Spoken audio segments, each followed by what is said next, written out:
ಮೂಡಾ ಪ್ರಕರಣವನ್ನ ಸಿಬಿಐಗೆ ಕೊಡಬೇಕು, ಲೋಕಾಯುಕ್ತದ ಮೇಲೆ ನಮಗೆ ನಂಬಿಕೆ ಇಲ್ಲ ಅಂತ ಒಂದು ಅರ್ಜಿಯನ್ನ ಹಾಕಿದ್ರು. ಅರ್ಜಿಯ ವಿಚಾರಣೆ ಇವತ್ತಿರೋದ್ರಿಂದ ಮುಖ್ಯಮಂತ್ರಿಗಳು ಸಿಕ್ಕಾಪಟ್ಟೆ ಟೆನ್ಷನ್ ನಲ್ಲಿ ಇದಾರಂತೆ. ಇವತ್ತು ಅರ್ಜಿಯ ವಿಚಾರಣೆ ಬರಲಿದೆ. ಆ ಕೋರ್ಟ್ನಲ್ಲಿ ವಾದ ಪ್ರತಿವಾದಗಳು ಕೂಡ ನಡೆಯಲಿದೆ. ಸೊ ಸಿಎಂ ಸಿದ್ದರಾಮಯ್ಯನವರ ಮೂಡಾ ಸಿಬಿಐ ಅರ್ಜಿ ಟೆನ್ಷನ್ ಈಗ ಸಿಬಿಐಗೆ ವಹಿಸುವಂತೆ ಕೋರಿರುವಂತಹ ಅರ್ಜಿ ಇವತ್ತು ವಿಚಾರಣೆ ಇದೆ. ಹೈಕೋರ್ಟ್ನಲ್ಲಿ ಮಧ್ಯಾಹ್ನ 2:30ಕ್ಕೆ ಅರ್ಜಿ ವಿಚಾರಣೆಗೆ ಬರುತ್ತೆ. ಲೋಕಾಯುಕ್ತ ಸಂಸ್ಥೆಯ ತನಿಖೆಯ ಮೇಲೆ ವಿಶ್ವಾಸ ಇಲ್ಲ ಅಂತ ಹೈಕೋರ್ಟ್ನಲ್ಲಿ ದೂರನ್ನ ಸ್ನೇಹಮಯಿ ಕೃಷ್ಣ ಸಲ್ಲಿಸಿದ್ರು. ಜೊತೆಗೆ ಹೈಕೋರ್ಟ್ಗೆ ಇವತ್ತು ತನಿಖಾ ವರದಿಯನ್ನ ಕೂಡ ಲೋಕಾಯುಕ್ತ ಸಲ್ಲಿಸಲಿದೆ.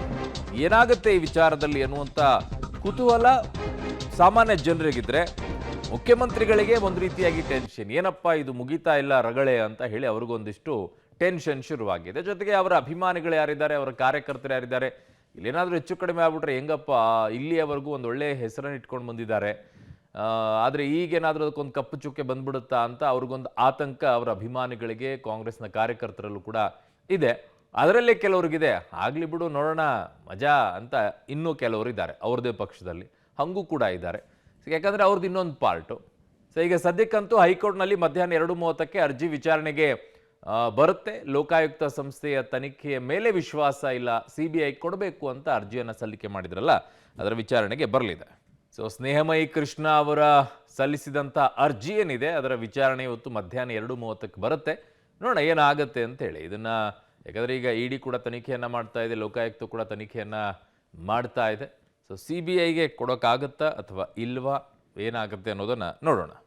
ಸೊ ಸಿಎಂ ಸಿದ್ದರಾಮಯ್ಯನವರ ಮೂಡಾ ಸಿಬಿಐ ಅರ್ಜಿ ಟೆನ್ಷನ್ ಈಗ ಒಂದು ಕಡೆಗಿದೆ. ಸಿದ್ದರಾಮಯ್ಯನವರಿಗೆ ಒಂದಾದ ನಂತರ ಒಂದು ರೀತಿಯಾಗಿ ಟೆನ್ಷನ್ನು. ಜೊತೆಗೆ ರಾಜ್ಯ ಸರ್ಕಾರಕ್ಕೂ ಕೂಡ ಈಗ ಅಧಿಕಾರಕ್ಕೆ ಬಂದಾಗಿನಿಂದ ಕಳೆದ 18-20 ತಿಂಗಳಿನಿಂದ ಬರೀ ಇದೇ ರೀತಿಯಾಗಿ ಹೋಗಿದೆ. ಒಂದಾದ ನಂತರ ಒಂದು ವಿವಾದಗಳ ಮೇಲೆ ಮಾಡಿರುವಂಥ ಕೆಲಸಗಳಿಗೆ ಮನ್ನಣೆ ಸಿಗದೇನೆ ಆಗಿರುವಂಥ ವಿವಾದಗಳಿಗೆ ಹೆಚ್ಚಿನ ಮನ್ನಣೆ ಸಿಗ್ತಾ ಇರುವಂಥ ಪರಿಸ್ಥಿತಿಗೆ ಈ ಸರ್ಕಾರಕ್ಕೆ ಬಂದಿದೆ. 2013ರಿಂದ 18ರವರೆಗೂ ಮುಖ್ಯಮಂತ್ರಿ ಆದಂಥ ಸಿದ್ದರಾಮಯ್ಯನವರು ಆಗ ಇದ್ದಾಗಲೂ ಕೂಡ ಕೆಲವು ಆಗಾಗ ವಿವಾದಗಳು ಬಂದು ಹೋಯಿತು. ಆದರೆ ಈಗಂತೂ ಪ್ರತಿ ತಿಂಗಳು ಒಂದೊಂದು ವಿವಾದಗಳು ಅನ್ನೋ ರೀತಿಯಲ್ಲಿ ಆಗೋಗ್ಬಿಟ್ಟಿದೆ.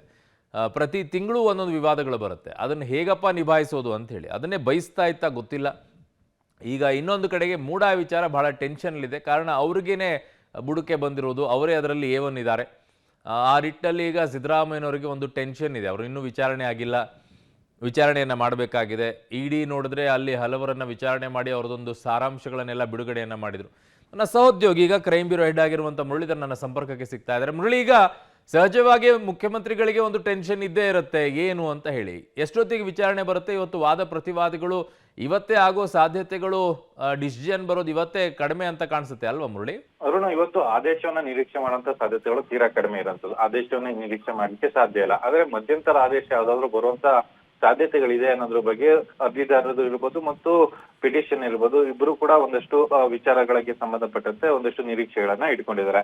ಅದೇ ಪ್ರಮುಖವಾಗಿ ಇವತ್ತಿನ ಡೆವಲಪ್ಮೆಂಟ್ ಏನಂದ್ರೆ, ಲೋಕಾಯುಕ್ತ ಕೂಡ ತಮ್ಮ ತನಿಖಾ ಪ್ರಗತಿ ವರದಿ ಏನಿತ್ತು ಅದನ್ನ ಕೊಡಬೇಕು. ಮತ್ತೆ ಇಡಿ ಅಧಿಕಾರಿಗಳು ಕೂಡ ಈ ಪ್ರಕರಣಕ್ಕೆ ಸಂಬಂಧಪಟ್ಟಂತೆ ಆಕ್ಷೇಪಣೆಯನ್ನ ತನಿಖೆಯನ್ನ ಮಾಡ್ಬೇಕಾಗತ್ತೆ. ಯಾಕಂದ್ರೆ ಇಡಿ ಕೂಡ ಪ್ಯಾರಲಲ್ ಆಗಿ ತನಿಖೆಯನ್ನ ಮಾಡ್ತಾ ಇದೆ. ಆ ಸಂದರ್ಭದಲ್ಲಿ ಅವರು ಮಾಡಿರುವಂತ ಮಾಹಿತಿಗಳು ಅದನ್ನು ಕೂಡ ಹೈಕೋರ್ಟ್ ನ ಗಮನಕ್ಕೆ ತರಬೇಕಾಗಿರುವಂತದ್ದು.